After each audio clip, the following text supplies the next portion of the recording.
Well, hello there, fuzztastic fluff travelers. Do you have a fursuit? Do you have parts of a fursuit? Do you have a kigurumi? If you have any of these things, you're probably not just going to sit around the house with it for the rest of your life. You're going to want to travel. You're going to want to go to furry conventions, fur meets, or other events. So how do you get it there safely?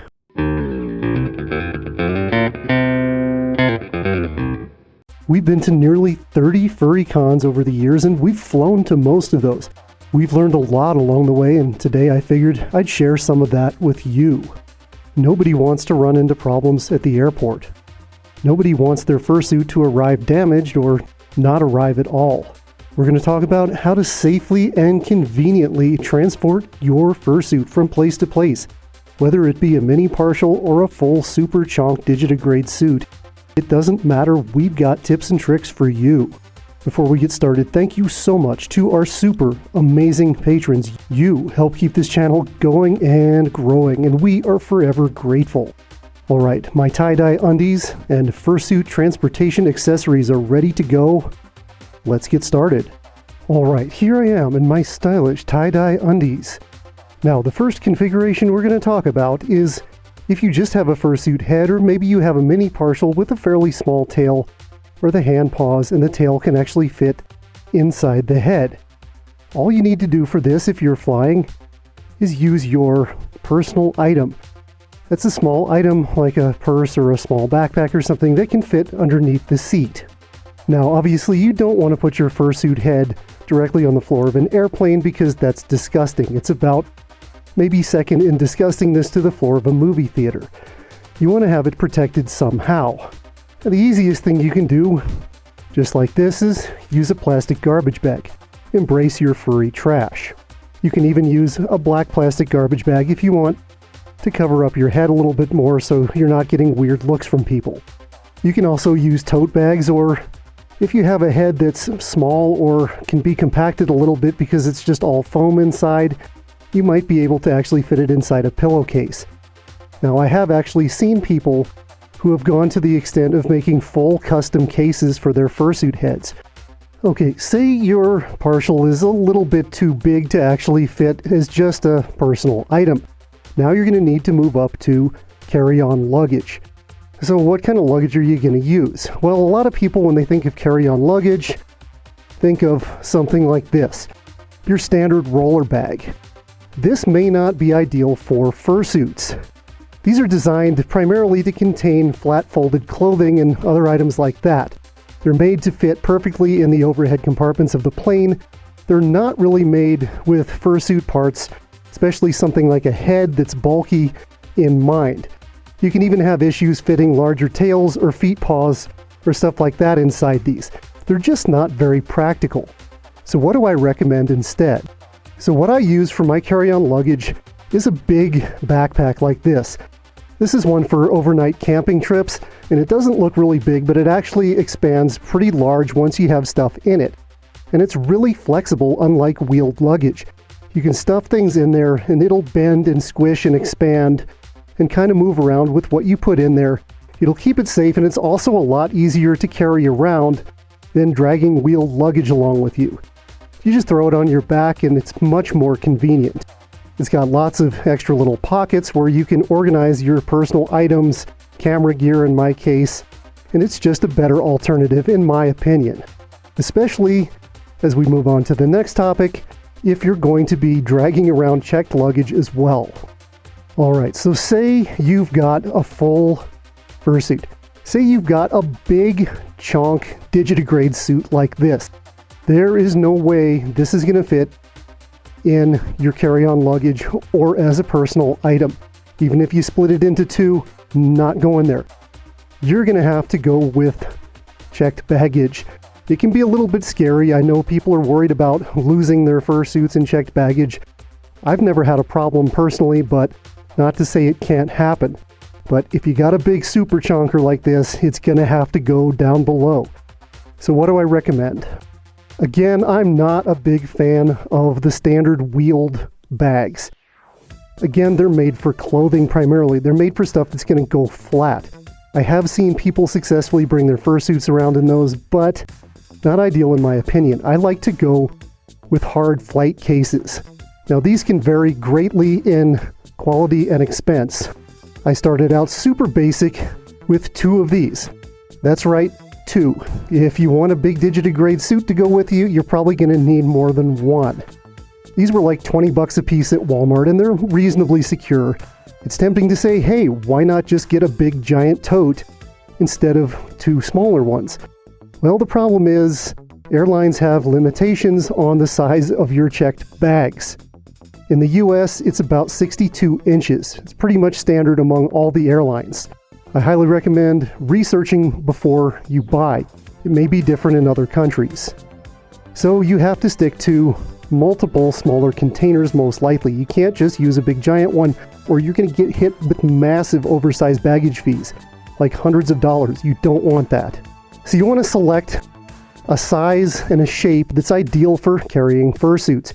You want your fursuit head to be able to fit in there comfortably without getting squished, and you want to be able to pack soft material from the suit or other clothing around it to keep it from bouncing around, especially if it's a fragile head like one with a 3D printed base or a moving jaw. You want it protected because it's going to get banged around. Airlines are notorious for not being super friendly toward your luggage. So those basic blue Walmart crates got me all the way to Australia and back and to a number of different cons, but eventually I decided they had some issues. The latches were a little bit cheap, the hinges were a little bit cheap. I was getting concerned and decided I was going to invest in some much better cases. So I upgraded to these beautiful Pelican cases. These things are almost bulletproof. You could drop these off a building and probably try to run them over and it wouldn't damage what's inside. Everything on them is super high quality. The hinges, the latches, the material, they have wheels, they have a handle that pulls out, so they're easy to move around with. I really like these. They are expensive, but in my opinion, they're worth it. If you have a big digitigrade fursuit from a fairly well-known maker, you probably paid $5,000 to $7,000, or maybe even more for it. Why not invest a few $100 in some quality cases to make sure it stays safe when you're traveling? Now, for extra security, you can use TSA locks. Make sure you get specific TSA locks. That means that the TSA agents have a little key that can open it if they need to inspect your baggage. You can also use AirTags. They make them for Apple, Samsung, and probably every other name brand phone out there. That way you can keep track of your luggage via Bluetooth, and you know that your luggage made it on the plane with you, and if it didn't, you know where it is, so you can contact the airline and be like, hey, go find my luggage. Thankfully, I've never had that happen, but that would be incredibly stressful. Now, if you're flying with fursuits here in the US, I would recommend, if you can, going with Southwest Airlines. This is not any type of advertisement. I just really like the fact that the price of your 2 checked bags is included in the price of the flight, and it usually still ends up being cheaper than other airlines. I've had very good luck with them. All right, one more thing. We got to talk about vacuum bags. A lot of you are thinking, hey, well, what about using vacuum bags to compress the suit, and that way I can get it in smaller luggage?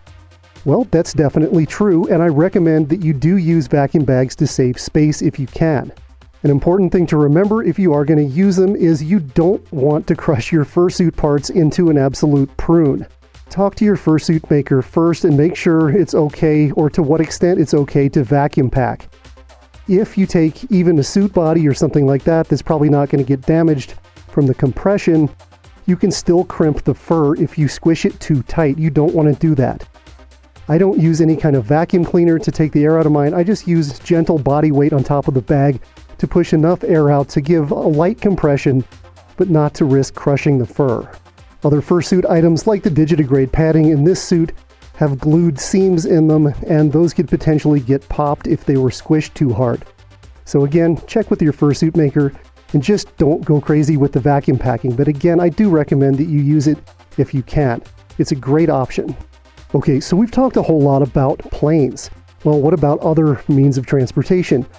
Some people may be taking a train. The only thing different between a train and a plane in terms of transporting your fursuit would be the amount of time that it's spent inside of luggage, potentially kind of squished and squashed and folded, and you could have some damage to the head or some crimping to the fur if you don't pack it very carefully. Same thing if you're going to be driving. If you're driving, there are two other considerations that I would keep in mind. The first one being heat. Just like you wouldn't leave your real pet in a hot car, you don't want to leave a fursuit in a hot car, especially in the summer where it can get super hot really fast inside a car. The bodies can probably take it. The heads, however, may have hot glue and other stuff that can melt. The fur can actually become damaged from excessive heat and excessive sunlight. So be careful. Take the suit with you if you're going to be leaving the car out in the sun for any substantial amount of time. At least take the head with you and make sure the rest of it is shaded and not in direct sunlight. And speaking of taking the suit with you when you're not with the car, you really should take all of it with you if you're going to be gone for a substantial amount of time. If you're just catching lunch at a restaurant or something, you can look out in the parking lot and see the car. You're probably fine. If you're staying overnight at a hotel, please bring your suit with you. Fursuits have been stolen. You might be thinking, why the heck would anyone steal a fursuit? Well, somebody who's desperate for money or drugs is going to take anything they can get their hands on and they think they can make a few bucks on. This has happened to numerous people. Don't get your fursuit stolen. Don't trust anyone. Don't leave anything of value in plain sight in your car. That's just a good rule to go by. It doesn't matter where you live. Play it safe and don't lose your stuff. What do you think about traveling with fursuits? Are there any points that I missed? Let me know down in the comments. Hopefully this was a helpful video. Thanks for stopping by. We'll see you next time. And until then, you stay safe and stay fluffy. And wear your tie-dye undies.